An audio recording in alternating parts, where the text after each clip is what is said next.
পাপ হতে পারে, ভুল হতে পারে, অন্যায় হতে পারে। ওই অন্যায়ের উপর অটল থেকো না, আমার কাছে ফিরে আসো। কাম টু ইউর লর্ড, তোমার রবের দরবারে ফিরে আসো। ক্ষমার মতো ক্ষমা চাও, ক্ষমার মতো ক্ষমা চাইলে আমি সব ক্ষমা করে দেব। সুবহানাল্লাহ পড়েন। রব্বুল আলামিন বলেন, ইয়া আইয়ুহাল্লাযীনা আমানু তুবু ইলাল্লাহি তাওবাতান নাসুহা। ও বিশ্বাসীরা, ভুল করেছো, অন্যায় করেছো, পাপ করেছো, জুলুম করেছো, আমার কাছে ফিরে আসো, ক্ষমা চাও। ক্ষমার মতো ক্ষমা চাইলে সব গুনাহ মাফ করে দিতে পারে কে? পাপ নাই, গুনাহ করি নাই, এরকম কেউ আছি? কথা বলেন। কত পাপ করছি, কোনো হিসাব আছে? পৃথিবীর কেউ না জানলেও জানে কে? পৃথিবী না জানুক আমি তো জানি, আমি কি পাপ করেছি হায়। আমার পাপের করলে বিচার, বাঁচার আমার নাই উপায়। দয়াময় প্রভু মাফ করো আমায়, মাফ করো আমায়। পড়েন আমিন। আমাদের পাপগুলো ক্ষমা করে কে? চিল্লায় বলেন কে? আল্লাহ ডেকে বলে, গোলাম আমি হলাম গাফিরুয যামব কাবিলুত তাওব। আমার কাজ হলো ক্ষমা করা, আমার কাজ হলো তওবা কবুল করা। শয়তানের কাজ হলো ওয়াসওয়াসা দেওয়া, আমাদেরকে ভুল পথে নিয়ে যাওয়া। আর আমাদের কাজ হলো ভুল করে ফেলা, আল্লাহর কাজ হলো ভুলগুলো মাফ করে দেয়া। আল্লাহ ডেকে বলে, গোলাম তোরা যদি ভুল না করতি, তোরা যদি পাপ না করতি, তোরা যদি অন্যায় না করতি, তোদেরকে ধ্বংস করে দিয়ে এমন একটা জাতি আমি এই দুনিয়ার বুকে তৈরি করতাম, যারা সকালবেলা ভুল করে দুপুরে মাফ চাইতো, দুপুরে ভুল করে রাত্রে মাফ চাইতো, আজকে ভুল করে আগামীকাল মাফ চাইতো। আর আমি আল্লাহ গুনাহগুলো তাদের সব ক্ষমা করে দিতাম। ক্ষমা করে দিতে আল্লাহর বড্ড ভালো লাগে। বান্দা আল্লাহর কাছে বারবার চাক, চোখের পানি ছাড়ুক, এটা আল্লাহ পছন্দ করে। চোখের পানির যে কত পাওয়ার আপনি কল্পনাই করতে পারবেন না। অনুশোচনার চোখের পানি চোখ বেয়ে নাকের ডগা পেয়ে জমিনে পড়ার আগেই আল্লাহ এই বান্দারে মাফ করে দেয়। বিশ্বনবী ডেকে বলে, ও আমার উম্মতেরা শোনো, আল্লাহর কাছে দুনিয়ার মানুষদের দুই ফোঁটা পানি সবচেয়ে প্রিয়। এক হলো জিহাদের ময়দানে রক্তের ফোঁটা, দুই হলো অনুতপ্ত বান্দার চোখের পানির ফোঁটা। কত ভুল আপনি করেছেন, কত অন্যায় আপনি করেছেন, কত পাপ আপনার হয়েছে, কত মিথ্যা আপনি বলেছেন, কয় ওয়াক্ত নামাজ ছেড়েছেন, কয় লাখ টাকা ঘুষ খেয়েছেন, কত যৌতুক আপনি খেয়েছেন, কত মিথ্যা আপনি বলেছেন। আপনার পাপ যত বড় হোক, যত বিশাল হোক, যত বেশি হোক, আল্লাহর দয়ার পরিসীমা তার চাইতেও বড়। আপনার পাপ, আপনার অন্যায়, আপনার জুলুমগুলো যদি হয় খালের পানির সমান, বিলের পানির সমান, আল্লাহর দয়া সাগরের পানির সমান। আপনার পাপ যদি হয় সাগরের পানির সমান, আল্লাহর দয়া মহাসাগরের পানির সমান। আপনার পাপ আর অন্যায় যদি হয় পাহাড়ের সমান, আল্লাহর দয়া আকাশের সমান। আপনার পাপ যদি হয় আকাশের সমান, আল্লাহর দয়া আরশের সমান। এজন্য আল্লাহ বললেন, ইয়া আইয়ুহাল্লাযীনা আমানু তুবু ইলাল্লাহি তাওবাতান নাসুহা। ও আমার গোলাম, তুই তোর নিজেরে যত বেশি ভালোবাসিস, তার চেয়েও আমি তোরে বেশি ভালোবাসি। তোর বাবা মা তোরে যত বেশি ভালোবাসে, তার চেয়েও আমাদেরকে বেশি ভালোবাসে কে? আল্লাহ বললেন, ভালোবাসারে তৈরি করার পরে আমি 100 টুকরা করলাম। চিল্লায় বলেন কয় টুকরা? 99 টুকরা ভালোবাসা আমি আল্লাহ নিজের মধ্যে রেখে দিলাম। 1 টুকরা ভালোবাসা গোটা বিশ্বের সবার মধ্যে আমি ভাগ করে দিলাম। 1 টুকরা ভালোবাসা পেয়ে আমাদের অবস্থা দেখছেন? আল্লাহ যদি 1 টুকরা না দিয়ে আমাকে 30 টুকরা দিত, কথা কন। 1 টুকরা না দিয়ে 80 টুকরা দিলে কি হইতো? কথা কয় না, কথা কন। রাসূল আমার ভালোবাসা, রাসূল আমার আলো আশা, রাসূল আমার প্রেম বিরহের মূল আলোচনা, রাসূল আমার কাজে কর্মের অনুপ্রেরণা। ঠিক কিনা? আমার নবীর জন্য আমার ভালোবাসা আছে না নাই? আমার রবের জন্য আমার ভালোবাসা আছে না নাই? আমার মা বাবার জন্য ভালোবাসা আছে না নাই? সবার জন্য সবার ভালোবাসা আছে না নাই? আমগো দিবস লাগবো কেন? আজকেও তো আমাকে ভালোবাসা দিবস, কথা কন। যদি এখন দিবস না রজনী, আজকে তো আমাদের চান্দোলাতে ভালোবাসা রজনী, কথা কন। প্রতি মুহূর্তে আমাদের ভালোবাসা, এজন্য আমাদের ডেট পালন করা লাগে না, আমরা সব সময় সবারই ভালোবাসি। চিল্লায় বলেন ঠিক কিনা? এজন্য আল্লাহ ডেকে বললেন, গোলাম আমি যে তোদের কত ভালোবাসি তোর ধারণা নাই। চোখের পানি ছাড়, গুনার কথা স্মরণ কর, তওবা কর, তওবার মতো তওবা করলে সব গুনাহ মাফ করে দিতে পারে কে? বিশ্বনবী বলে আমার কোনো গুনাহ নাই, তারপরেও প্রতিদিন 70 বারেরও বেশি আমি তওবা করি। আল্লাহে ইন্নী আস্তাগফিরুল্লাহ ওয়া আতুবু ইলাইহি আকসার মিন 70 মাররা। Could you imagine that? কল্পনা করছেন কোনোদিন যে নবীর গুনাহ নাই, ওই নবী তওবা পড়ে প্রতিদিন 70 বার, আকসার 70 বারেরও বেশি। আমার পড়া দরকার কয়বার? আপনার পড়া দরকার কয়বার? বিশ্বনবী 70 বারের বেশি বললে আমাদের পড়া দরকার কয়বার? আর আমরা প্রতিদিন পড়ি কয়বার? কথা কন। আমাদের ভুল হবে, ভুল হতে সমস্যা নাই, ভুল হওয়াই মানুষের স্বভাব, কিন্তু ভুল হওয়ার পরে ভুলের উপর অটল থাকা যাবে না। শয়তান আর মানুষের মধ্যে এই মৌলিক পার্থক্য। শয়তান ভুল করে ভুলের উপরই আছে, ঠিক কি না? ক্ষমা চায় নাই, কিন্তু আমরা সকালে ভুল করলে দুপুরে মাপ চাই কার কাছে? 19 সালে ভুল করলে 20 সালে মাপ চাই কার কাছে? মৃত্যুর আগ পর্যন্ত আমরা ক্ষমা চাইলে ক্ষমা করে দিবে কে? সব সময় 24/7 তওবার দরজা খোলা, দুইটা সময় ছাড়া। ভালো করে মনে রাখবেন, মুখস্থ ঠোঁটস্থ যেন থাকে। দুইটার সময় তওবা কবুল হয় না, চিৎকার করে বলেন কয় সময়? এক হলো বাদাল গারগারা, গারগারানি যখন আসে, মালাকুল মাউত যখন চলে আসে, মালাকুল মাউতরে যখন দেখে ফেলবেন তখন তওবা কবুল হবে নাকি? কথা কন। ফেরাউনের নাম শুনছেন? ওরা যখন আল্লাহ লোহিত সাগরে ডুবাইয়া পানি খাওয়াইতে লাগলো, পানি খাইতে খাইতে পেটটা হয়েছে এত বড়, আর পানি খাইতে পারেন। এরপর হাত তুলে কয় আনা মিনাল মুসলিমিন, কোরআনের আয়াত, আনা মিনাল, হাত তুলে কয় আমি মুসলমান। ফেরাউন না বলে মুসলমান, আমরা যাবো কই? কথা কহ। ফেরাউন হাত তুলে কয় আনা মিনাল মুসলিমিন। আল্লাহ কয় টাইম ইজ আপ, দেরি করছস, অনেক সময় দিলাম, অনেক সুস্থ রেখেছি, ক্ষমতা দিয়েছি, দাপট দিয়েছি, তখন যদি ঘাটটা নত করে, মাথাটা নত করে একবার ক্ষমা চাইতি, ফেরাউন তোরেও ক্ষমা করে দিতাম। কিন্তু সময় শেষ হওয়ার পরে আমি মুসলমানদের অন্তর্ভুক্ত বললে কোনো লাভ হবে নাকি? আল্লাহ বলল সময় নাই, সময় শেষ। কারণ মুসা আলাইহিস সালামের চাচাতো ভাই অনেক দাওয়াত দিল, জাকাত দে, কারণ কে জাকাত দিব না, এই সম্পদ আমি কামাইছি, আল্লাহ দেয় নাই। মুসা আলাইহিস সালাম বললেন তাহলে আযাবের অপেক্ষা কর। আযাব চলে আসলো, আল্লাহ বলেন মুসা সেফ জোনে যাও, সরো, এখনই আযাব। ফাখাসাফনা বিহি ওয়া বিদারিহিল আরদ, পুরো ফাইয়ুমের জমিনটার আল্লাহ কাঁপিয়ে দিলেন, আর কারুনকে সহ পুরো সম্পত্তি তার জামিনের ভিতরে দাবিয়ে দিলেন। হাঁটু পর্যন্ত কারুন দেবে যায়, ভাবছে উঠে যাবে, কোমর পর্যন্ত দেবে যায়, ভাবছে উঠে যাবে, গলা পর্যন্ত যখন দেবে যায় আর সুযোগ নাই। কয় মুসা আমার সব সম্পত্তি তোরে আর তোর আল্লাহরে দিয়ে দিলাম, আমারে বাঁচা, আমারে সব সম্পত্তি তোর আর তোর আল্লাহর, আমারে খালি বাঁচা, চাচা আপন প্রাণ। আল্লাহ বলে সময় শেষ। তার মানে বাদাল গারগারা তওবা কিন্তু আর কবুল হয়? এই হলো একটা। নাম্বার 2, বাদা তুলুই শামস মিন মাগরিবিহা, প্রতিদিন চাঁদোলাতে সূর্য কোন দিক দিয়ে ওঠে? কথা কয় না? পূর্ব দিকে। কিয়ামতের আগ দিয়ে সূর্য আর পূর্ব দিকে উঠবে না, পশ্চিম দিক থেকে উঠবে। যেদিন প্রভাতে পশ্চিম দিক থেকে সূর্য উঠবে, ওই দিন থেকে তওবার দরজাটারে বন্ধ করে দিবে কে? তার আগ মুহূর্ত পর্যন্ত জীবনে যত গুনাহ করেছি, অন্যায় করেছি, চোখের পানি ছেড়ে ক্ষমা চাইলে ক্ষমা করবে কে? শয়তান আল্লাহরে চ্যালেঞ্জ দিছে, আল্লাহ তুমি আমারে জাহান্নামে পাঠাবা, আমিও তোমার বান্দা করে লয়ে একসাথে জামাতে ঢুকমু, একা ঢুকবো না, একা যাব না, তোমার বান্দাদেরকে সবগুলারে জাহান্নামী বানায়া তারপরে ঢুকমু।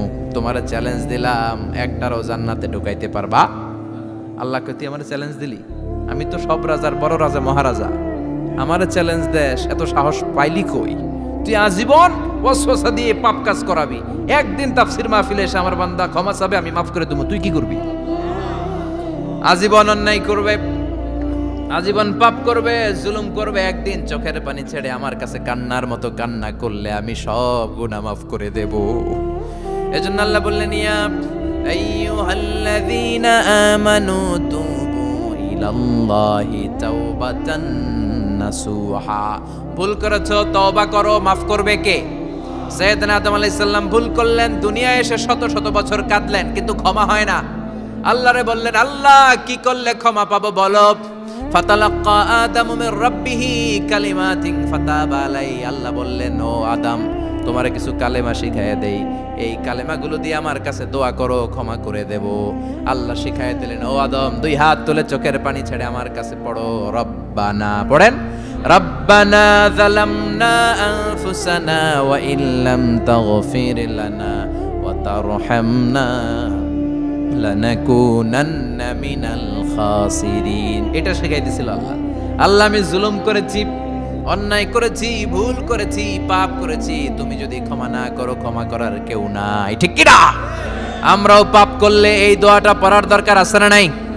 5টা শর্ত সাপেক্ষে আমাদের তওবা কবুল করবে কে? তওবা কবুল হওয়ার কিছু শর্ত আছে 5টা। কয়টা? চিৎকার মেরে বলতে হবে, তওবা কবুল হওয়ার শর্ত কয়টা? 1 নম্বরে হচ্ছে আল ইকরা, acknowledgement. You have to give the acknowledgement that you are the greatest sinner on earth. আপনাকে ঘোষণা দিতে হবে যে আপনি পৃথিবীর সবচেয়ে বড় পাপী। 1 নম্বর শর্ত, আপনি বলেন যে আল্লাহ আমার চেয়ে বড় পাপী নাই, আকাশের নিচে জমিনের উপরে আমি সবচেয়ে বড় পাপী, এমন কোনো পাপ নাই যেটা আমি করি নাই, ঠিক কি না? 1 নম্বরে পাপের ঘোষণা দেন। 2 নম্বরে আন-নাদাম, নাদাম মানে repentance, you have to be repentant for what you have done. আপনাকে অনুতপ্ত হতে হবে, চোখের পানি ছাড়তে হবে, আল্লাহ আমি লজ্জিত, আল্লাহ আমি নাদান, আমি পিশাচ, আমারে মাফ করে দাও। তার মানে স্বীকার গেলেন কি অন্যায় করেছেন। 2 নম্বরে আপনি অনুতপ্ত হলেন। 3 নম্বরে স্টপ, যেই পাপ করতেছিলেন ওইটা থামান, stop what you have done, যেটা করতেছিলেন আগে থামান। আপনি সুদ খাইছেন, অনুশোচনা আসলো, মাফও চাইতেছেন আবার সুদও খাইতেছেন, হবে? আপনি ঘুষ খেয়েছেন, তওবা শুরু করলেন, আবার ঘুষও খেয়ে যাচ্ছেন, হবে? থামেন, স্টপ। 3টা গেল। 4 number, to hate what you have done, ঘৃণা করতে হবে, যে পাপটা করেছেন মন থেকে ওই পাপটাকে ঘৃণা করতে হবে। 5 নাম্বার শর্ত হচ্ছে to determine that you never repeat this sin again in your life. আল্লাহর ওয়াদা দেন, কমিটমেন্ট দেন যে আল্লাহ আমার জীবনে পারতপক্ষে এই পাপ জীবনেও করব না। চিৎকার করে বলেন ঠিক কিনা? তার মানে আপনি স্বীকার যান, তারপরে আপনি অনুতপ্ত হবেন, যে পাপ করেছেন থামিয়ে দিবেন, পাপটারে মন থেকে ঘৃণা করবেন, আর আল্লাহরে ওয়াদা দিবেন আল্লাহ আর করব না।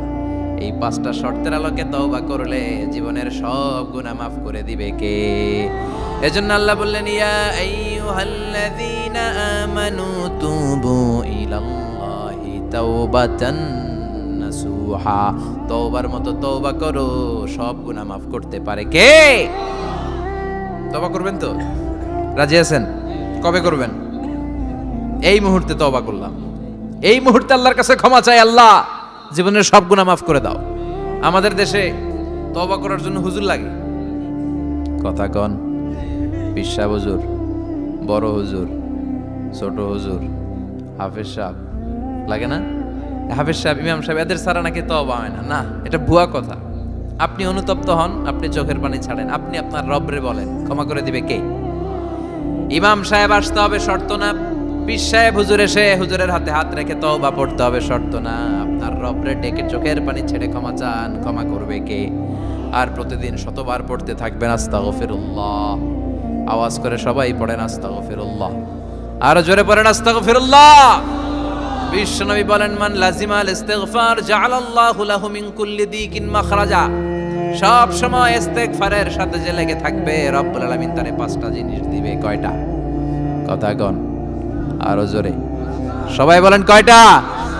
নাম্বার 1, জাআলাল্লাহু লাহু মিন কুল্লি দিকিন মাখরাজা, বিপদে পড়লে বিপদ থেকে উদ্ধার করবে কে? আমাদের তো কোনো বিপদ নাই না? আছে কত বিপদ, হ্যাঁ?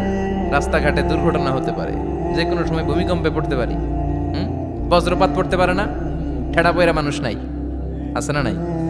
এই বিপদ আপদ থেকে আপনারা রক্ষা করবে কে? যদি আপনি ইস্তেগফারের সাথে আঠার মতো লেগে থাকেন। কিসের সাথে? কথা বলেন। ইস্তেগফারের সাথে লেগে থাকতে পারলে 1 নাম্বার হচ্ছে বিপদে পড়লে আপনারে মুক্ত করে দিবে কে? 2 নাম্বার ওয়ামিন কুল্লি হাম্মিন ফারাজা, যে কোনো ধরনের টেনশন, হাইপার টেনশন থেকে বাঁচায় দিবে কে? আমাদের তো টেনশন মেনশন নাই না? আছে? লাইফ নিয়ে টেনশন, বাঁচার টেনশন, মরার টেনশন, ক্যারিয়ারের টেনশন, রাস্তাঘাটে যানজট, এটার টেনশন, পুলিশের দৌড়ানি, র্যাবের দৌড়ানি, বাড়ির ভাড়া, গ্যাস বিল, বিদ্যুৎ বিল, ছেলে মেয়েদের লেখাপড়া, কত টেনশন। এই সব টেনশন থেকে আপনারে মুক্ত করে দিবে কে? 3 নম্বরে ওয়ারযুকহু মিন হাইসু লা ইয়াহতাসিব, এমন জায়গা থেকে আল্লাহ আপনার রিজিকের ব্যবস্থা করবে আপনি কল্পনাই করতে পারবেন না। সুবহানাল্লাহ পড়েন। 4 নম্বরে সবসময় ইস্তিগফার যদি পড়া হয়, আল্লাহর কোনো আযাব ওই বান্দার উপরে আসে না। ওমা কানাল্লাহু মুআযযিবাহুম ওয়া হুম ইস্তাগফিরুন,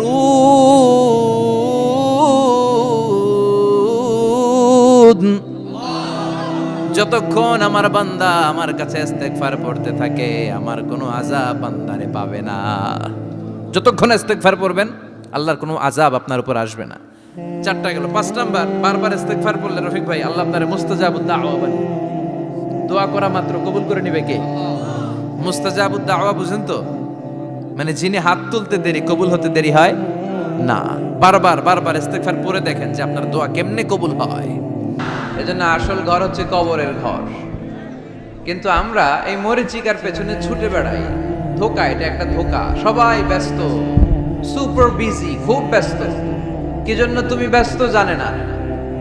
মরিচিকা, কাসারাত, মরিচিকা, ধোকা, লালসা।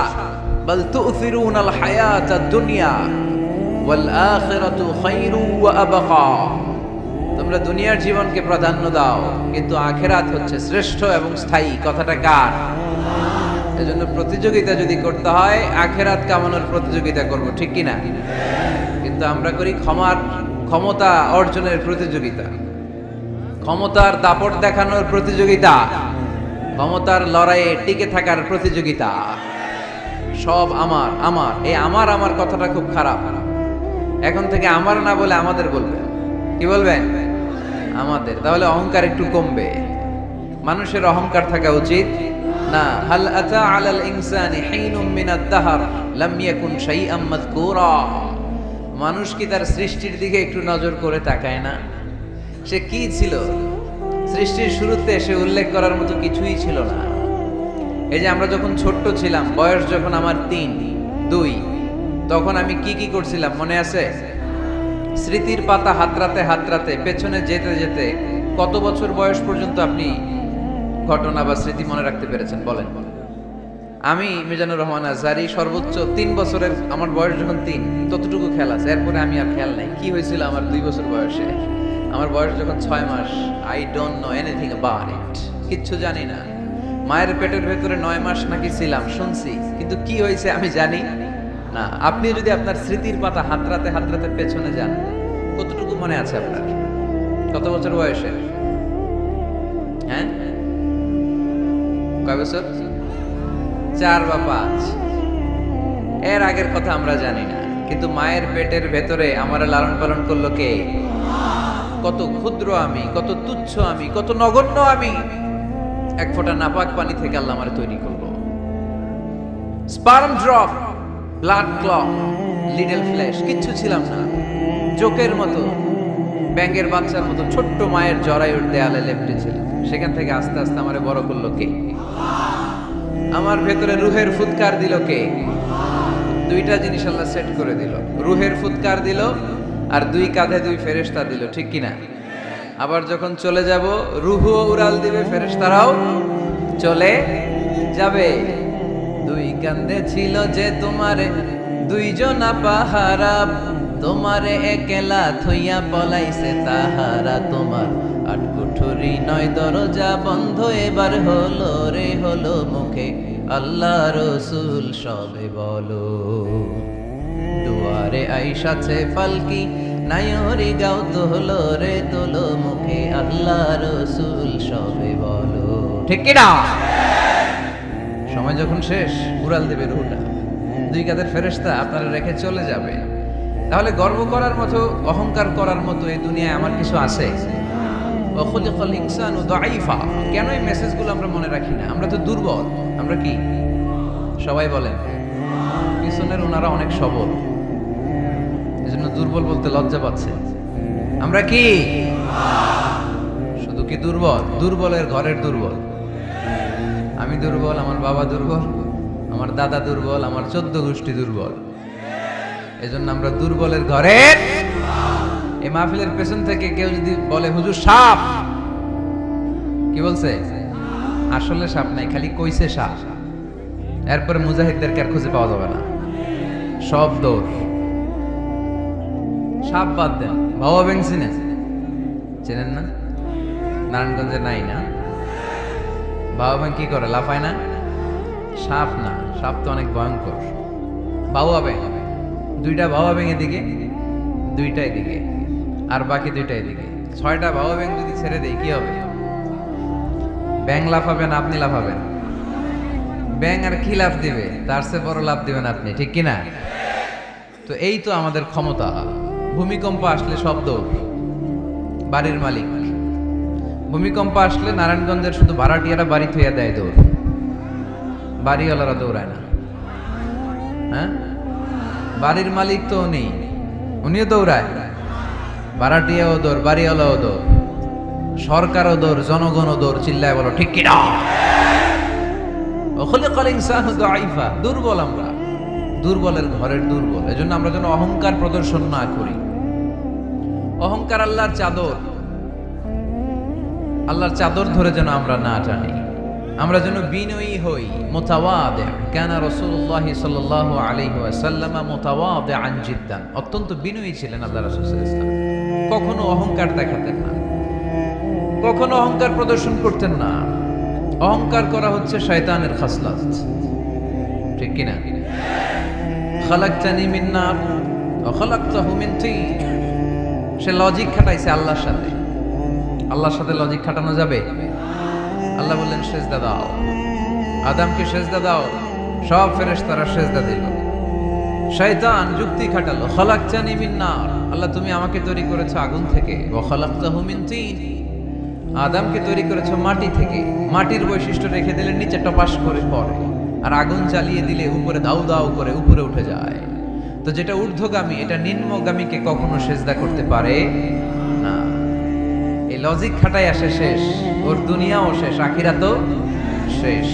আল্লাহর আদেশের ক্ষেত্রে কোনো লজিক নাই। সামি'না ওয়া আতা'না, শুনলাম মানলাম। আল্লাহ আদেশ করেছে, এই আদেশের উপরই থাকতে হবে। বরকত আছে না নাই? এজন্য আমরা যেন অহংকারী না হই, আমরা যেন বিনয়ী হতে পারি। আল্লাহ তুমি তৌফিক দান করো। আজকের মাহফিলটাকে আল্লাহ তুমি নাজাতের ওয়াসিলা বানাও। আমার যে যুবক ভাইরা আজকের এই প্রোগ্রামে স্বতঃস্ফূর্ত অংশগ্রহণ করার মধ্য দিয়ে ইসলামের পক্ষে এই গণজোয়ারকে তৈরি করেছে, এই গণজোয়ারকে তুমি ইসলামের জন্য কবুল করো। আমার প্রাণপ্রিয় যুবক ভাইদেরকে তুমি সাইয়েদনা ওমর ফারুক রাদিয়াল্লাহু তাআলা আনহুর মতো ইসলামের বীর সেনানী হিসেবে কবুল করো। পর্দার অন্তরালে আমার মা বোনদেরকে আল্লাহ তুমি খাদিজাতুল কুবরা তাহেরা রাদিয়াল্লাহু তাআলা আনহার মতো কবুল করো। পুলিশ ভাইরা আজকে অনেক কষ্ট করেছে। আপনাদের এই থানার সম্মানিত ওসি সাহেব, উনি ওনার প্রোটোকল দিয়ে আমাদেরকে এখানে নিয়ে এসেছে। আপনাদের এই এলাকার সম্মানিত চেয়ারম্যান সাহেব সারাটা দিন অনেক কষ্ট করে এই প্রোগ্রামকে এনশিওর করেছে। বিশেষ করে আপনাদের অত্র এই আসনের সম্মানিত এমপি মহোদয় সেলিম ওসমান সাহেব, উনিও খুব খোঁজ খবর নিয়েছে এই প্রোগ্রামের ব্যাপারে। সর্বোপরি আমরা আল্লাহর কাছে শুকরিয়া জানাই যে আল্লাহ তাআলা আজকে আমাদেরকে সুস্থভাবে এই প্রোগ্রামে আসার সুযোগ করে দিয়েছে। এরকম প্রোগ্রাম, কোরআনের মাহফিল বন্ধ হোক, এটা কি আমরা চাই? কোরআনের কথা চলবে, এটা আমরা চাই কি চাই না? সেজন্য যদি ত্যাগ স্বীকার করা লাগে, দরকার আছে না নাই? ময়দানে যদি থাকতে হয়, রাজি আছি না নাই? আল্লাহ তুমি তৌফিক দান করো। মুসাপুর পশ্চিমপাড়া জামে মসজিদ। মুসাপুর কি গ্রামের নাম? যুব সংগঠন ও এলাকাবাসীর যৌথ উদ্যোগে, মাশাআল্লাহ। যুবক এলাকাবাসী ভাই ভাই, অন্যদের কোনো খাওয়া নাই, ঠিক কিনা? এরকম আন্তরিক সংঘ গড়ে তুলতে হবে এলাকায়। যুবকরা হচ্ছে আগামীর বাংলাদেশ, তোমাকেই খুঁজছে বাংলাদেশ। তোমার দেহে এখন অনেক শক্তি, উচ্ছ্বাস, এটাকে ইসলামের পক্ষে কাজে লাগাতে হবে। এটা আজে বাজে কাজে, মাদকের পেছনে দৌড়াদৌড়ি করে, অপরাজনীতির পেছনে দৌড়াদৌড়ি করে, মারামারি এগুলোর পেছনে দৌড়াদৌড়ি করে, সন্ত্রাস, জঙ্গিবাদ, টেন্ডারবাজি, চাঁদাবাজি এগুলোর পেছনে দৌড়াদৌড়ি করে সময় নষ্ট করা যাবে। এদিকে কি দেখা যায় না?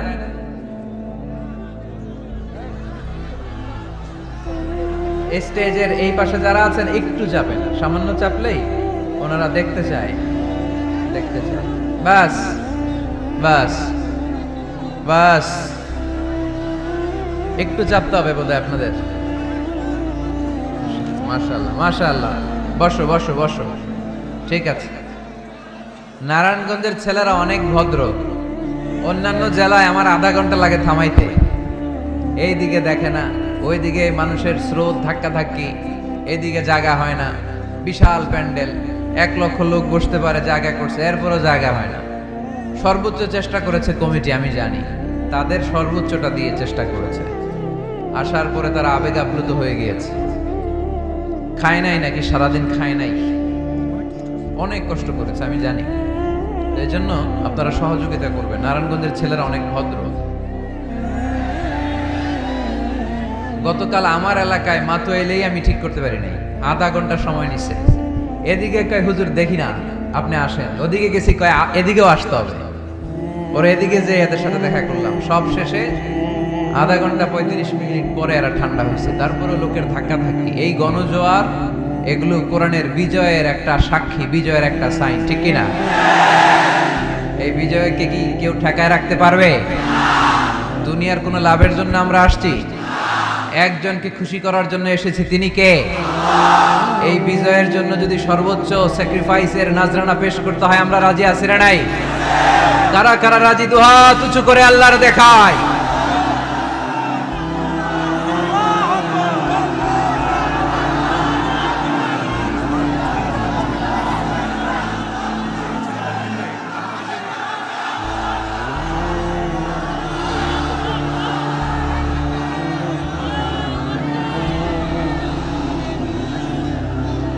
আল্লাহ তুমি কবুল করো। এই যে যুবক ছেলেগুলো খেলার মাঠে যায় না, এখন আড্ডাবাজিতে যায় না, টেন্ডারবাজিতে যায় না, চাঁদাবাজিতে যায় না, উল্টা পাল্টা কোনো কাজে যায় না। এরা যাত্রা পালায় এখন আর যায় না, এরা গানের কনসার্টে যায় না, এরা কোরআনের প্রেমে পাগল হয়ে এসেছে, ঠিক কিনা? কোনো বিরিয়ানির প্যাকেট আছে নাকি আজকে? তাইলে এই গণজোয়ার, এটা কোরআনের পক্ষে না বিপক্ষে? আমরা কোরআনের পক্ষে থাকতে চাই কি চাই না? আল্লাহ তুমি আমাদেরকে কবুল করো। কোরআনের প্রতি ভালোবাসাকে ইসলামের বিজয়ের জন্য তুমি কবুল করে নাও। এজন্য যুবক যারা আছো, তোমরা আগামীর বাংলাদেশ, তুমি বাংলাদেশ, তুমি বাংলাদেশ। 10 বছর 20 বছর এমন ভাবে আমরা বাংলাদেশের জন্য কাজ করব যাতে গোটা বিশ্ব বাংলাদেশের নাম শুনলে এটা একটা সমৃদ্ধ দেশ, সুখী দেশ, একটা মডেল কান্ট্রি, এই হিসেবে যেন বাংলাদেশকে এক্সাম্পল দিতে পারে, ঠিক কিনা? সেজন্য তোমাদেরকে কাজ করতে হবে খুব বেশি। অলসতা করা যাবে? কাজে কোনো লজ্জা নেই, লজ্জা হচ্ছে অলসতায়। Never underestimate any job. কোনো চাকরি, কোনো ব্যবসাকে ছোট চোখে দেখবে না, whether it small or big. ছোট চাকরি হোক, ছোট ব্যবসা হোক, আমরা করব। আমরা স্বাবলম্বী হতে চাই, নিজের পায়ে দাঁড়াতে চাই, আমরা আত্মমর্যাদা সম্পন্ন মুসলিম হতে চাই, ঠিক কিনা? কেইছে এখানে লোকজন অনেক বেশি হয়ে গেছে, দাঁড়ানোর জায়গা নাই। প্রতি রাতের ঘটনা। প্রিয় ভাইয়েরা, কি হয়েছে? কি হয়েছে? প্রজেক্টর আছে, প্রজেক্টর আছে। এই সাউন্ড বক্স এখন নামাইতে গেলে অনেক সময় লাগবে। একটু দেখো, একটু দেখো, ক্যামেরাওয়ালা ভাইদের প্রতি একটু এহসান করো। এখানে যদি 1 লক্ষ লোক হয়, কালকে 20 লক্ষ লোক এই কথাগুলো শুনবে। এই নারায়ণগঞ্জের যুবক ভাইদের উসিলায় কোটি মানুষ কোরআনের পথে আসুক, আমরা চাই কি চাই না? আমরা কোরআনের জন্য সব করতে পারি, সব বিলিয়ে দিতে পারি। আজকের এই 1 ঘন্টার কষ্ট আমাদের কাছে কোনো কষ্টই না, তাই না? মাশাআল্লাহ মাশাআল্লাহ, এই তো চমৎকার। বেশি নাড়াচাড়া করো না, বেশি নাড়াচাড়া করা যাবে না। আস্তে করে রেখে চুপ করে বসে যাও, চুপ করে বসে যাও। এই তো ছেলেপেলেরা অনেক ভদ্র, ঠিক আছে, আওয়াজ হবে না। জায়গা না পেলে দাঁড়িয়ে শোনো। বলছিলাম যুবকরা হচ্ছে আগামীর বাংলাদেশ। কাজকে ছোট করা যাবে না। যে কোনো কাজ পেলেই করা শুরু করতে হবে। নতুন চাকরি পেলে, নতুন ব্যবসা পেলে এরপরে ধরবা। কিন্তু বাবুগিরি দেখিয়ে অলসতা করে বসে থাকা যাবে। কাজ ছোট হোক বা বড় হোক, বরকত দেয় কে? সুন্দরভাবে করলে প্রত্যেকটা কাজে বরকত আছে না নাই? যে কোনো কাজ করো না ভাই, যে কোনো কাজ করো, তা যেন হয় সবার চেয়ে সবচেয়ে সুন্দর। যে কোনো কাজ করো না ভাই, যে কোনো কাজ করো, তা যেন হয় সবার চেয়ে সবচেয়ে সুন্দর। হোক না সেটা পড়া লেখা, রঙের ভাষায় ছবি আঁকা, হোক না সেটা পড়া লেখা, রঙের ভাষায় ছবি আঁকা, হোক না সেটা সামান্য কাজ কিংবা মহত্তর, তা যেন হয় সবার চেয়ে সবচেয়ে সুন্দর। যে কোনো কাজ করো না ভাই, যে কোনো কাজ করো, তা যেন হয় সবার চেয়ে সবচেয়ে সুন্দর। ঠিক কিনা? যেটাই করি না কেন কাজ যেন সুন্দর হয়, কাজটা যেন এক্সাম্পল স্থাপন করার মতো হয়, তাহলে ওই কাজে বরকত দিবে কে? মাইক অপারেটর কে? আরেকটু স্ট্রং করতে হবে, আরেকটু স্ট্রং করো। ঠিক আছে, আমি বলছি, আল্লাহ রাসূল সাল্লাল্লাহু আলাইহি ওয়াসাল্লাম যখন তোমাদের মতো যুবক, তিনি কি অলস ছিলেন? মা বাআসাল্লাহু নাবিয়ান ইল্লা রাআল গানাম, এই পৃথিবীতে এমন কোন নবী ছিল না যেই নবীরা ছাগল চড়ায় নাই। সুবহানাল্লাহ বলবা না? ছাগল চড়িয়েছেন আমার প্রিয় নবী মুহাম্মদ সাল্লাল্লাহু আলাইহি ওয়াসাল্লাম। মরুভূমিতে তিনি ছাগল চড়াতেন অল্প কিছু পারিশ্রমিকের বিনিময়ে। সাহাবারা বললেন, ইয়া রাসূলুল্লাহ, সব নবী ছাগল চড়িয়েছে বুঝলাম, আপনিও? আল্লাহ রাসূল বললেন, হ্যাঁ আমিও কুনতু আরআহা আলা কারারিথি আহলি মক্কা, মক্কাবাসীদের দেয়া অল্প কিছু পারিশ্রমিকের বিনিময়ে মক্কা শহরে আমি নিজেও ছাগল চড়িয়েছি। কাজকে ডিফারেন্সিয়েট করে নাই, ছোট বড় না, কাজ যেটা পাও করতে হবে। কাজ করে খাওয়ার মধ্যে কোনো লজ্জা নেই, আছে শুধু সম্মান। ঠিক কিনা? সাউন্ড তো আরো খারাপ হয়ে গেল মনে হয়। এরকম কেন? একটা স্ট্রং এবং clean, strong and clean sound দাও। আসো আসো, ঠিক করো। তো এই জন্য যুবক যারা আছো, তোমরা আগামীর বাংলাদেশ। আল্লাহ রাসূল সাল্লাল্লাহু আলাইহি ওয়াসাল্লাম যুবক বয়সে একটা সংগঠন করেছিলেন, নাম হচ্ছে কি নাম? আরবিতে এটাকে বলে হালাফুল ফুদুল। হালাফ মানে শপথ, ফুদুল মানে ভালো কাজ, ভালো কাজের শপথ। আমরা কি পারি না অলিতে গলিতে এরকম হিলফুল ফুজুলের মতো ইসলামিক ক্লাব গড়ে তোলা? পারবো না আমরা? এগুলোর উদ্যোগে আজকে যেরকম যুব সংগঠন ও এলাকাবাসীর যৌথ উদ্যোগে প্রোগ্রাম, এরকম সুন্দর সুন্দর প্রোগ্রাম করতে হবে। শুধু আউটডোর না, এখন থেকে ইনডোর প্রোগ্রাম করার দরকার আছে না নাই? আমাদের দেশে কমিউনিটি সেন্টারে শুধু বিয়ে আর সুন্নতে খাতনা, গোটা বিশ্বে কমিউনিটি সেন্টারগুলোতে কমিউনিটির বড় বড় প্রোগ্রাম করার জন্য তারা অ্যারেঞ্জ করে। কমিউনিটি সেন্টারগুলোতে সেখানে ইনডোর প্রোগ্রাম করতে হবে। প্রতি মাসে ভালো ভালো স্কলারদেরকে এনে, ইনফ্লুয়েন্সিয়াল স্পিকারদেরকে এনে যুবকদেরকে মোটিভেট রাখার দরকার আছে না নাই? কারণ যুবকরাই আগামীর বাংলাদেশ। আল্লাহ রাসূল সাল্লাল্লাহু আলাইহি ওয়াসাল্লাম প্রতিজ্ঞা করালেন যে এই হিলফুল ফুজুলের শপথ হচ্ছে, মক্কায় চাঁদাবাজি টেন্ডারবাজি চলবে না, দুর্বলের উপর সবলের কোনো অত্যাচার চলবে না। তো এরকম হিলফুল ফুজুল থাকার দরকার আছে না নাই? আল্লাহ এই যুব সংগঠনকে তুমি কবুল করো, এলাকাবাসীকেও তুমি কবুল করো। মিনারবাড়ি বন্দর, নারায়ণগঞ্জ, মুসাপুর রাস্তার পাশে 2 দিন ব্যাপী তাফসীরুল কোরআনের প্রোগ্রামের আজকে দ্বিতীয় রজনী। প্রথম দিন কথা বলেছিলেন হযরত মাওলানা সাদিকুর রহমান আল আজহারী। আল আজহার ইউনিভার্সিটিতে আমরা একসাথে পড়াশোনা করেছি। আমার ছোট ভাই সুন্দর কথা বলে, কোরআন থেকে বলে। আল্লাহ তাআলা সাদিকুর রহমান আল আজহারীর জ্ঞানকে তুমি আরো বাড়িয়ে দাও। আজকের রজনীতে আমাকে রেখেছেন আপনার আলোচক। আমার আগে কথা বলেছে very energetic, hard working, enthusiastic যুবকদের আইকন শায়েখ সিফাত হাসান। সে আমারেও মাঝে মাঝে বসায় ওয়াজ করে, সুন্দর সুন্দর কথা শোনায় সে আমাকে, আমিও মন্ত্রমুগ্ধ হয়ে শুনি। যুবকরা যেখানেই আছে ওখানে এনার্জি আছে না নাই? যুবকদের থেকে কথা শুনতে হবে, কারণ যুবকদের মধ্যে আছে অনেক শক্তি। এই শক্তিকে আমরা পজিটিভ ওয়েতে দিন কষ্ট করছে, এখনো যোগাযোগ মেনটেন করে যাচ্ছে। এরকম নেতা আমাদের থানাগুলোতে থাকুক, আমরা চাই কি চাই না? যারা কোরআনের মাহফিল বন্ধ করে না, অ্যারেঞ্জ করে দেয়, আয়োজন করে দেয়, সারাদিন গাদার মতো খাটুনি খেটে কোরআনের মাহফিলে রাত্রেবেলা নিজে উপস্থিত থেকে সার্থক করে দেয়। আমরা এই ধরনের নেতাদেরকে চাই যারা সবসময় কোরআনের পক্ষে থাকবে, ঠিক কিনা? আল্লাহ পাক অত্র এলাকার চেয়ারম্যান মহোদয়কে তুমি কোরআনের জন্য কবুল করো। আরো অনেক বিশেষ অতিথি এই প্রোগ্রামে উপস্থিত হয়েছেন। সম্মানিত অনেক অতিথিবৃন্দদের নাম এখানে আছে যারা এই প্রোগ্রামের জন্য কষ্ট করেছে। আমরা সবার জন্য দোয়া করি, আল্লাহ তুমি সবাইকে কবুল করো। আসুন আমরা আর সময় নষ্ট না করে সরাসরি মহাবিশ্বের মহাবিশ্বয় মহাগ্রন্থ আল কোরআনুল কারীম থেকে কথা শুনি। আমি আমার খুতবার শুরুতে আপনাদের খেদমতে সূরাতু আল মুমিনুনের প্রথম আয়াত তেলাওয়াত করেছি।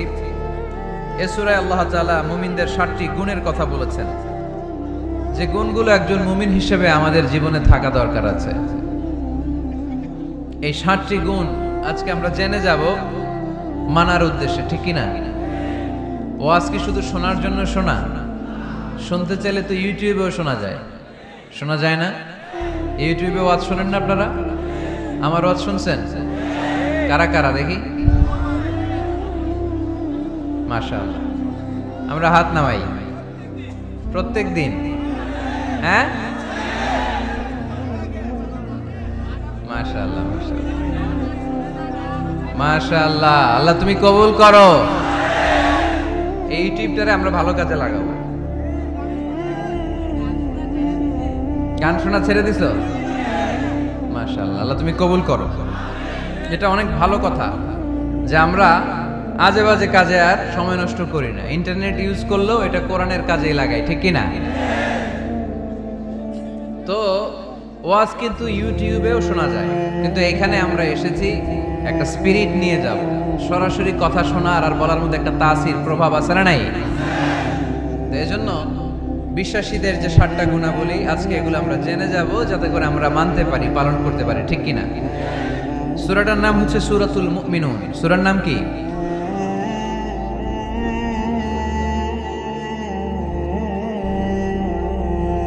সূরাতুল মুমিনুন। বিশ্বাসীদের নামে সূরা, তাই না? আবার দেখেন কাফিরদের নামেও কোরআনে সূরা আছে না নাই? কি নাম? সূরাতুল কাফিরুন আছে না? কুল ইয়া আইয়ুহাল লা আ'বুদু মা। তাহলে আমরা হলাম বিশ্বাসী। আমরা কি? আমাদের নামে একটা সূরা দিল কে? খুশি লাগে না? ভাল লাগে না অনেক? আমাদের নামে আল্লাহ কোরআনে সূরা দিয়েছেন।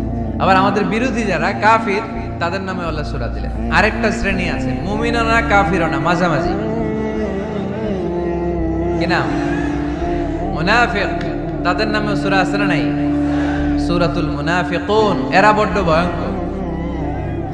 মুনাফিকের চেয়ে কাফের ভালো, মুনাফিকের চেয়ে হিন্দু ভালো, মুনাফিকের চেয়ে খ্রিস্টান ভালো।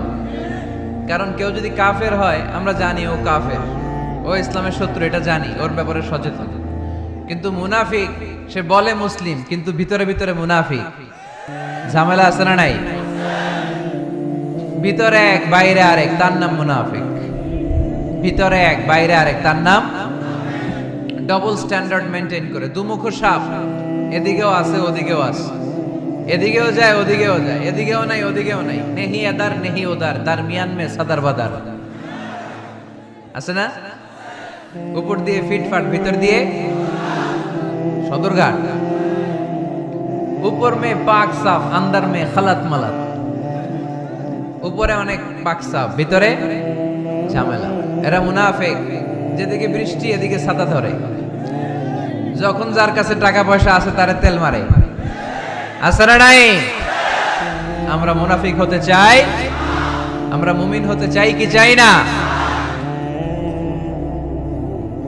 মুমিন হয় কখন? যখন তার বিশ্বাস থাকে, ঠিক কিনা? আল্লাহ বিশ্বাস, আখিরাতে বিশ্বাস। এই বিশ্বাসটা কিন্তু অনেক দামি। টাকা দিয়ে বিশ্বাস কেনা যায়?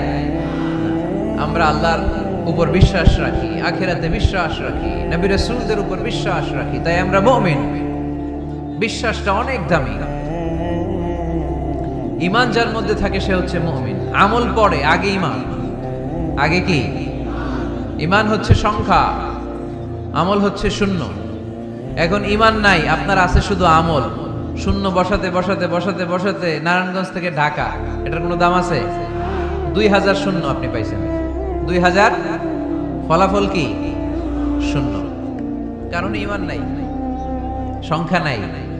এবার আপনার ইমান আছে, পেলেন একটা সংখ্যা 1, তারপর আমল করতে শুরু করলেন, পেলেন শূন্য। যাকাত দিলেন, পেলেন শূন্য। হজ করলেন, পেলেন শূন্য। দাম আছে না নাই? একের পরে শূন্য দিলে দাম আছে না? তাহলে আগে লাগবে কি? ইমান। ইমান মানে বিশ্বাস। বিশ্বাসটা খুব দামি।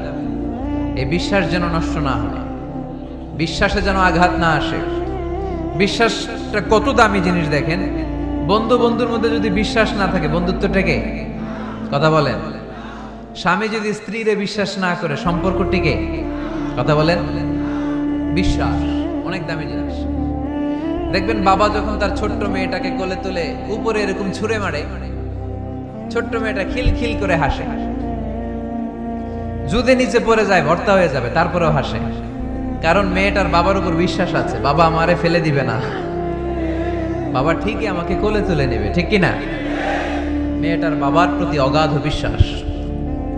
ঢাকা থেকে একজন গ্রিন লাইনের বাসে উঠছে, টিকিট কাটছে কক্সবাজারে। গ্রিন লাইনের বাসের নাম শুনছেন তো না? কক্সবাজার যাবে। ব্যাগ ট্যাগ নিয়ে বাসে উঠেই দেখবেন অনেক হাই প্রোফাইলের লোকেরা ল্যাপটপ নিয়ে, টাকা পয়সা নিয়ে বাসের উপরে ব্যাগ রেখে আরামসে ঘুম দিচ্ছে। বাইরে প্রচন্ড বৃষ্টি, তার কোনো টেনশন নাই। সে যদি টেনশন করতো তাহলে ঘুমাইতে পারতো? তাহলে তো তাকায় থাকা লাগতো এরকম, দেখি তো বাসওয়ালা কই যায়। কক্সবাজারের টিকিট কাটছি, সকালবেলা উঠে যদি দেখি কক্সবাজার না নিয়ে যশোর চলে গেছে, ভেজাল আছে না? তার মোটেও টেনশন নাই, কারণ গ্রিন লাইন কোম্পানির প্রতি এই ক্লায়েন্টের অনেক বিশ্বাস। আমি আরামসে চাদর গায়ে দিয়ে একটা ঘুম দিব, সকালে ঠিকই এই গ্রিন লাইনের বাস আমাকে কক্সবাজার নামিয়ে দিবে। চিল্লায় বলেন ঠিক কিনা? তার মানে বিশ্বাসটা অনেক জরুরি। বিশ্বাসে মিলাই বস্তু, তর্কে বহুদূর। এজন্য আমরা বিশ্বাসী হতে চাই। আমরা কি হতে চাই? আর বিশ্বাসীদের নামে এই সূরাটা ডেডিকেট করলেন কে? সূরাতুল মুমিনুন। সূরাটার নাম কি? আরো জোরে বলেন, কি নাম? সূরাতুল মুমিনুন। এই সূরাটা নাজিলের একটা ব্যাকগ্রাউন্ড আছে, শানে নুজুল, কোন সময় কোন প্রেক্ষাপটে নাজিল হলো। এটা শুনলে সূরার তাফসীর বুঝতে আমাদের সুবিধা হবে। আল্লাহ রাসূল সাল্লাল্লাহু আলাইহি ওয়াসাল্লাম সাহাবাদেরকে নিয়ে বসা, হঠাৎ করে উমরে ফারুক মৌমাছির আওয়াজ শুনতে পেলেন, বন বন বন বন আওয়াজ। হাদিসটা এসেছে মুসনাদ ইবনে আহমদ ইবনে হাম্বলে, সুনানি তিরমিজিতে। বন বন মৌমাছির যখন আওয়াজ, উমরে ফারুক মৌমাছি খুঁজতে আরম্ভ করলেন, কিন্তু কোনো মৌমাছি উনি খুঁজে পান না। তখন উনি বুঝতে পেলেন আসলে এটা মৌমাছি না, এখনই আল্লাহ রাসূল সাল্লাল্লাহু আলাইহি ওয়াসাল্লামের উপর কোরআনের আয়াত নাজিল করতেছে কে? অনেকগুলো পদ্ধতিতে আল্লাহ রাসূল সাল্লাল্লাহু আলাইহি ওয়াসাল্লামের কাছে কোরআন এসেছে। আমরা তো মাগনা মাগনা কোরআন পাইছি, সুন্দর করে এমদাদিয়া কোম্পানি ছাপাই দিছে, আব্বা কিনা বাসায় নিয়ে আসছে। এবার আমি রমজান মাসে কোরআনের খতম দেই। আহা, আল্লাহ রাসূল সাল্লাল্লাহু আলাইহি ওয়াসাল্লাম কি এত সহজে কোরআন পেয়েছে? অনেক কষ্ট করে তিনি কোরআন রিসিভ করতেন। মিসলা সালসালাতিল জারাস, মাঝে মাঝে ঘন্টার ধ্বনির মতো কোরআন নাজিল হতো। প্রাইমারি স্কুল ছুটি হলে দপ্তরি ঘন্টা বাজায় না, ধাম ধাম বিকট আওয়াজ হয়। এরকম আওয়াজে যখন কোরআন নাজিল হতো, আল্লাহ রাসূল সাল্লাল্লাহু আলাইহি ওয়াসাল্লাম কোরআন রিসিভ করতে যেয়ে ঘেমে যেতেন শীতের রাতে। আজকে একটা শৈত্য প্রবাহ গেছে না, প্রচন্ড শীত। দুপুরবেলা আমার প্রোগ্রাম ছিল কিশোরগঞ্জের, কি নাম, পাকুন্দিয়া। প্রচন্ড শীতে লোকজন কাঁপছিল। আপনাদের তো প্যান্ডেল আছে, ওদের প্যান্ডেলও ছিল না, খোলা ময়দানে লক্ষ লক্ষ মানুষ। প্রচন্ড শীতের রাতে আম্মা জান আয়েশা রাদিয়াল্লাহু তাআলা আনহা উনি কাঁপতেন, আর এই কোরআন রিসিভ করতে যে বিষ্ণু ঈসা ইসলাম ঘামতেন। সুবহানাল্লাহ বলতে পারলেন না? এত কঠিন ছিল ওহি রিসিভ করা। ইন্না সানুলকি আলাইকা কওলান সাকিলা, নবী হে এই কোরআনের বাণীটা অনেক সাকিল, ভারী, এত ভারী। ওটের উপর বসে থাকা অবস্থায় যখন কোরআন নাজিল হতো, তখন রাসূল সাল্লাল্লাহু আলাইহি ওয়াসাল্লাম যে ওটের উপর বসে আছেন, ওটের পা গুলো জমিনে গেড়ে যেত। ঘোড়ার উপর বসে থাকা অবস্থায় কোরআন নাজিল হলে ঘোড়াটা দাঁড়ানো থেকে বসে যেত। মাঝে মাঝে সাহাবাদের গায়ে হেলান দিয়ে পায়ের মধ্যে মাথা রেখে রাসূল সাল্লাল্লাহু আলাইহি ওয়াসাল্লাম শুয়ে থাকতেন। এক সাহাবীর পায়ে মাথা রেখে আল্লাহ রাসূল সাল্লাল্লাহু আলাইহি ওয়াসাল্লাম শুয়ে আছেন, তিনি টেরই পাচ্ছেন না। হঠাৎ করে কোরআনের আয়াত নাজিল হতে লাগলো। সাহাবী বললেন, হঠাৎ করে আমি টের পেলাম বিশ্বনবীর মাথাটা অনেক ভারী হয়ে গেল। আমার মনে হচ্ছে যে রাসূল সাল্লাল্লাহু আলাইহি ওয়াসাল্লামের মাথার ভারে আমার পায়ের হাড়টি ফেটে খান খান হয়ে যাবে। সুবহানাল্লাহ পড়ে। তো এই কঠিন কোরআন যখন রাসূল সাল্লাল্লাহু আলাইহি ওয়াসাল্লাম রিসিভ করতেন তিনি ঘেমে যেতেন। আবার মাঝে মাঝে সাইয়েদনা জিবরাইল আলাইহিস সালাম সরাসরি ওনার সূরাতে আসতেন কোরআন নিয়ে। হেরা পর্বতে আর সিদরাতুল মুনতাহায়, এই দুই জায়গায় আল্লাহ রাসূল সাল্লাল্লাহু আলাইহি ওয়াসাল্লাম সাইয়েদনা জিবরাইল আলাইহিস সালামের মূল আকৃতিতে ওনাকে দেখতে পেয়েছিলেন। মাঝে মাঝে স্বপ্ন যুগে আসতো এই ওহী। পর্দার আড়াল থেকে মেরাজের রাতে তিনি পেয়েছেন ওহী। মাঝে মাঝে ইউলকা ফি কুলুবি রাসূলিল্লাহ, আল্লাহ রাসূল সাল্লাল্লাহু আলাইহি ওয়াসাল্লামের অন্তরে ওহী ঢেলে দেয়া হতো। আর মাঝে মাঝে মিসলা সাউতিন নাহাল, মৌমাছির ভনভন ভনভন আওয়াজের মতো কোরআন নাজিল করতো কে? ভনভন আওয়াজ দেখে ওমরে ফারুক বুঝলেন এটা আসলে মৌমাছি না, কোরআনের আয়াত। কোরআনের আয়াত নাজিল শেষ, আল্লাহ রাসূল সাল্লাল্লাহু আলাইহি ওয়াসাল্লাম চেহারা ঘুরিয়ে সাহাবীদের দিকে মুখ করে বসলেন আর বললেন, এইমাত্র সূরাতুল মুমিনুনের শুরুর দিককার আয়াতগুলো আমার কাছে নাজিল হয়েছে। এখানে আল্লাহ তাআলা মুমিনের 7টি গুণের কথা বলেছে। কয়টি? সবাই বলতে হবে, কয়টি গুণ? আল্লাহ রাসূল বললেন, মান আকামা হুন্না দাখালাল জান্নাহ। এই 7টা গুণ যে মানবে আল্লাহ তাআলা জান্নাতুল ফেরদাউসের মালিক বানায় দেবে। আজকে এই 7টা গুণের ব্যাপারে আমরা জেনে যাব ইনশাআল্লাহ। পড়ি আর জোরে পড়ে ইনশাআল্লাহ। আর যদি আপনাদের কষ্ট হয় ওঠা বসা করবেন না, হাত তুলে দাঁড়িয়ে যাবেন, বলবেন হুজুর কষ্ট হচ্ছে। দুই একজনের কাছ থেকে শুনলেই দোয়া করে বিদায়, সংক্ষেপ করে দেবেন ইনশাআল্লাহ। মাইকের সাউন্ডে আমি প্রাণ পাচ্ছি না। আমি বলতেছি একটু ইকো দিয়ে দেখো প্রাণ পাওয়া যায় কিনা। একটু ইকো দাও তো দেখি, বেশি দিও না, একটু দাও। দুর্বল, সাউন্ড দুর্বল। প্রতি রাতে আমাদেরকে কথা বলতে হয়। সাউন্ড সিস্টেম যদি ডিজিটাল সাউন্ড সিস্টেম না হয়, দুর্বল হয়, আমাদেরকে শাউট করতে হয়। একদিনের জন্য শাউট করে আমার গলা ভাঙলে আমার জীবন ধন্য, সমস্যা নাই। কিন্তু আমার তো একদিন না। নোয়াখালীর লোকেরা কয়, হুজুর আন্নে গো একদিন, আঙ্গো ব্যাগ দিন। মানে আপনাদের একদিন হলো আমাদের ব্যাগ দিন, মানে প্রতিদিন। কি হয়েছে? সাপ কই? বসো বসো। তাহলে মুমিনের কয় গুণ? গলায় আওয়াজ নাই। কয়টা গুণ? শেষ পর্যন্ত এরকম আওয়াজ লাগবে আমার। আওয়াজ তোলা যাবে? মাশাআল্লাহ। 7টা গুণ আজকে আমরা শুনবো। আল্লাহ শুরু করছেন, قد أفلح المؤمنون الذين هم في صلاتهم خاشعون। সফল হয়েছে তারা, ঈমান এনেছে যারা। কার কথা? সফলতার মানদণ্ড আল্লাহ দিয়েছেন ঈমান। আপনি যদি টাকাওয়ালা হন আপনি সফল না, যদি ঈমান না থাকে, ঠিক কিনা? আপনি যদি ক্ষমতাওয়ালা হন আপনি সফল না, যদি ঈমান না থাকে, ঠিক কিনা? আপনি অনেক বড় সেলিব্রিটি কিন্তু ঈমান নাই, আল্লাহর মানদণ্ডে আপনি সফল না, ঠিক কিনা? এজন্য আল্লাহ বলেছেন সফল হয়েছে তারা, ঈমান এনেছে। আমি বলবো সফল হয়েছে তারা, আপনারা বলবেন ঈমান এনেছে যারা। আওয়াজ তুলে বলেন, সফল হয়েছে কারা? যারা ঈমানদার তারা সফল। قد أفلح المؤمنون, successful indeed are the believers. তারাই সফল যারা ঈমানদার। তবে যেন ঈমানদার নয়, তাদের 7টা বৈশিষ্ট্য থাকা চাই। কয়টা? 1 নম্বরে আল্লাহ বলছেন, আল্লাযীনা হুম ফি সালাতিহিম খাশিউন। তারা যখন সালাতে দাঁড়ায় দিন দুনিয়ার হুঁশ থাকে না, তারা ভীত সন্ত্রস্ত হয়ে আল্লাহর দিকে রুজু হয়ে সালাত আদায় করে।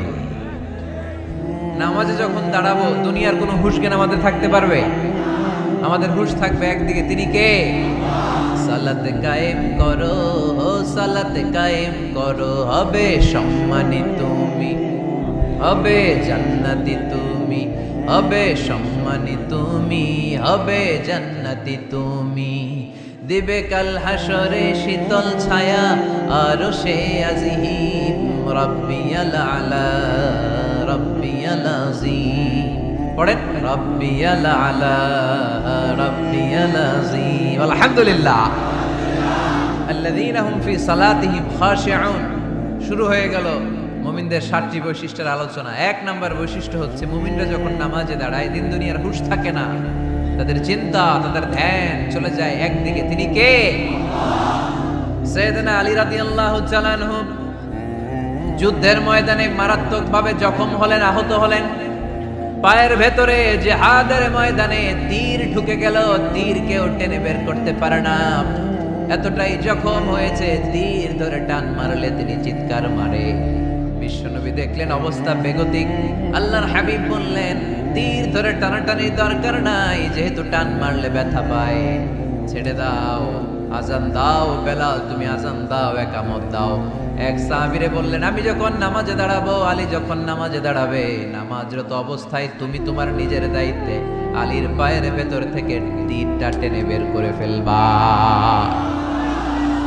আজান দেয়া হলো, একামত হলো, বিষ্ণু ঈসা ইসলাম নামাজ পড়তে শুরু করলেন। সাইয়েদনা আলী রাদিয়াল্লাহু তাআলা আনহু নামাজে দাঁড়ালেন। ওই সাহাবী দাঁড়ান নাই, বিশ্বনবীর পরামর্শ অনুযায়ী কাতারের ভেতর দিয়ে যে বিশ্বনবীর মেয়ের জামাতা সাইয়েদনা আলী রাদিয়াল্লাহু তাআলা আনহুর পা থেকে টান মেরে তীর বের করেছে। টান দিয়ে তীর খোলা হয়েছে, কিন্তু সাইয়েদনা আলী মুহূর্তের জন্য টের পান না। আগে টান মারতেছে, ব্যথা পায়, চিৎকার মারে, চিৎকার মারে, কিন্তু সালাত অবস্থায় টান মেরে তীর বের করেছে, উনি টেরই পান নাই। আল্লাহু আকবার। তার মানে যখন নামাজে তিনি দাঁড়িয়েছেন, দিন দুনিয়ার হুঁশ তার ছিল না। তার হুঁশ, জ্ঞান, চিন্তা, ধ্যান সব কিছু চলে গিয়েছে একজনের দিকে, তিনি কে? এজন্য বিশ্বনবী বলতেন, আন তা'বুদাল্লাহা কাআন্নাকা তারা ফাইন লাম তাকুন তারাহু ফাইন্নাহু ইয়ারাক। এমন ভাবে নামাজ পড়বে, মনে করবে তুমি আল্লাহকে দেখে দেখে নামাজের মুসল্লায় আছো, ঠিক কি না? যখন নামাজ পড়বা ভাববা তুমি আল্লাহকে দেখছো। আর যদি এটা কষ্ট হয়, অ্যাটলিস্ট এটা ভাবো যে আল্লাহ তোমায় দেখছে। আমাদেরকে দেখে কে? আমি যে নামাজ পড়ি দেখে কে? এই চিন্তাটা মাথায় থাকার দরকার আছে না নাই? কিরে ভাই, এখানে তো ধাক্কাধাক্কি করে লাভ নাই। প্রজেক্টর গুলো কোন দিকে? প্রজেক্টর আছে ওই যে পেছনে প্রজেক্টর, ওখানে চলে যাও। এখানে দেখার জন্য যদি ধাক্কাধাক্কি করো বিশৃঙ্খলা হবে। সাউন্ড নাই। এই মাইকটা কি কাজ করে না তোমার? তো সাউন্ড পায় না কেন? আচ্ছা, সাউন্ড কম বলে যদি চিল্লাও তাহলে তো আমার কথা আরো শোনা যাবে না। ও দেখতেছে, ওকে দেখতে দাও। এত বড় গ্যাদারিং এ এইদিকে সমস্যা হবে, ওদিকে তার ছিঁড়ে যাবে, ওদিকে সাউন্ড বক্স নষ্ট হয়ে যাবে, এটা খুব স্বাভাবিক। তোমাদের সহযোগিতা লাগবে, তা না হলে তো একটু পর পর আলোচনার মাঝখানে ব্রেক দিলে আলোচনা করা যাবে না। লক্ষ লক্ষ লোকের সমাগম, এখানে কিছু সমস্যা হবেই, এগুলো মেনে নিয়েই আমাদেরকে বসে থাকতে হবে, ঠিক কিনা? মাইক অপারেটর, লাস্ট চান্স দিলাম তোমার, এটা ঠিক করো তাড়াতাড়ি। তোমার মাইকের কারণে অনেকবার ব্রেক হয়েছে আমার আলোচনা। হয়েছে, একটা ছেলে কথা বলবো না এখানে। এই ছেলে